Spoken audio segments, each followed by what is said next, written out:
15 കൊല്ലമായി പട്ടാമ്പി എന്ന് പറഞ്ഞപ്പോ എന്താ കാരണം?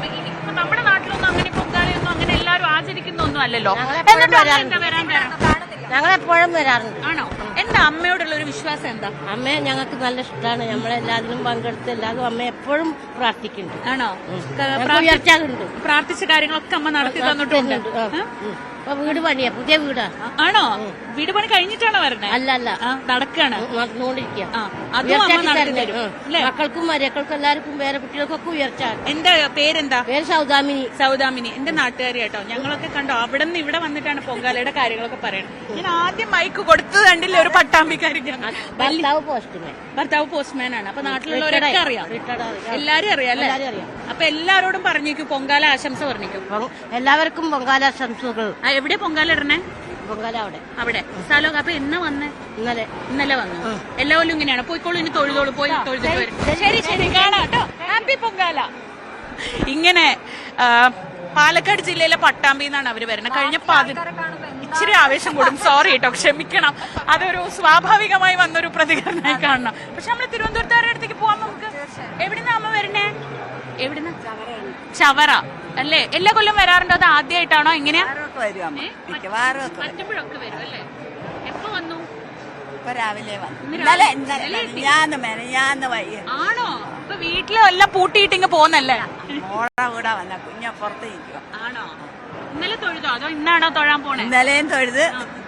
എത്ര തിരക്കായാലും വന്നൊന്ന് ബാക്കിയുള്ള കാഴ്ചകളും കൂടി അതാണ്. ഇതെങ്ങനെ പോവാനാണ്?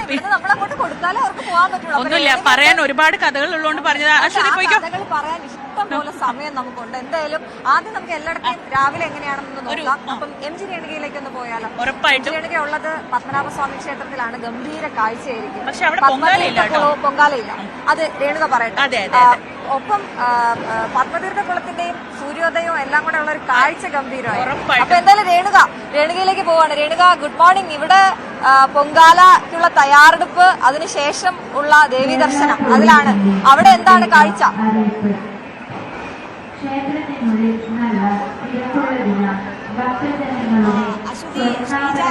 നമുക്കറിയാം ആറ്റുകാൽ ദേവി ക്ഷേത്ര അതിന് സമീപ പ്രദേശങ്ങൾ കഴിഞ്ഞാൽ ആറ്റുകാൽ പൊങ്കാലയ്ക്ക് ആളുകൾ ഏറ്റവും അധികം പ്രിഫർ ചെയ്യുന്ന ഒരു സ്ഥലമാണ് കിഴക്കേക്കോട്ടയും ഈ പത്മനാഭ സ്വാമി ക്ഷേത്രത്തിന് സമീപമുള്ള സ്ഥലങ്ങളും. അങ്ങനെ അത് ദിവസങ്ങൾക്ക് മുൻപ് എങ്ങനെയാണോ ആറ്റുകാൽ പൊങ്കാലയുടെ അവിടെ ആ ക്ഷേത്രത്തിന് സമീപം ആളുകൾ സ്ഥലം ഒരുക്കുന്നത്, അതേ ശ്രദ്ധയോടുകൂടി അതേ താല്പര്യത്തോടുകൂടി തന്നെ ആളുകൾ ദിവസങ്ങൾക്ക് മുൻപ് തന്നെ സ്ഥലം തങ്ങൾക്ക് സ്വന്തമാക്കി അവിടെ കല്ലുകൾ വെച്ച് അവിടെ പൊങ്കാല ഇടാനുള്ള ഒരുക്കങ്ങൾ ആരംഭിക്കുന്നതാണ്. ഇന്ന് ഇവിടെ നമ്മൾ നിൽക്കുന്ന സ്ഥലം നോക്കിയാൽ 3ഉം 4ഉം വരിയിൽ പൊങ്കാല കലങ്ങൾ നിരന്നിരിക്കുന്നത് നമുക്ക് കാണാം. എല്ലാ ഒരുക്കങ്ങളും പൂർത്തിയാക്കിക്കൊണ്ട് ഇനി ഇതിലേക്ക് അടുപ്പിലേക്ക് തീ പകരുന്നതിനായുള്ള കാത്തിരിപ്പൊക്കെ തുടങ്ങാനുള്ള ശ്രമത്തിലാണ്. ഏറ്റവും ഓരോരോ പണികളായി അവർ പൂർത്തിയാക്കിക്കൊണ്ടിരിക്കുകയാണ്. ഈ തെരളിയപ്പം ഒക്കെ ഉണ്ടാക്കുന്നതിനുള്ള എല്ലാ കാര്യങ്ങളും ഇതിനോടകം തന്നെ ചെയ്ത് കഴിഞ്ഞിരിക്കുകയാണ്. നമ്മൾ ക്ഷേത്രം കാണാം, പത്മനാഭസ്വാമി ക്ഷേത്രം കാണാം. ഈ പുലർച്ചെ ഇങ്ങനെ വെളിച്ചം വന്നുകൊണ്ടിരിക്കുമ്പോൾ ക്ഷേത്രം കാണുന്നത് തന്നെ ഒരു സുഹൃതമാണ്, പുണ്യമാണ്. അത് നമുക്ക് നമ്മളുടെ ദൃശ്യങ്ങളിൽ നിന്ന് പ്രേക്ഷകർക്ക് കൂടി മനസ്സിലാകുമെന്നാണ് എനിക്ക് തോന്നുന്നത്. ഇപ്പോൾ ആദ്യഘട്ട ഒരുക്കങ്ങളൊക്കെ പൂർത്തിയാക്കിയതിനു ശേഷം ഭക്തർ അമ്പലത്തിലേക്ക് ദർശനത്തിനായി എത്തിക്കൊണ്ടിരിക്കുന്നതാണ് നമ്മൾ കാണുന്നത്. വലിയ ഒരു നിര തന്നെ ഉണ്ട്. ക്ഷേത്രത്തിനുള്ളിൽ പ്രവേശിക്കുന്നതിനുള്ള നിരയും വലിയ നീണ്ട നിരയാണുള്ളത്.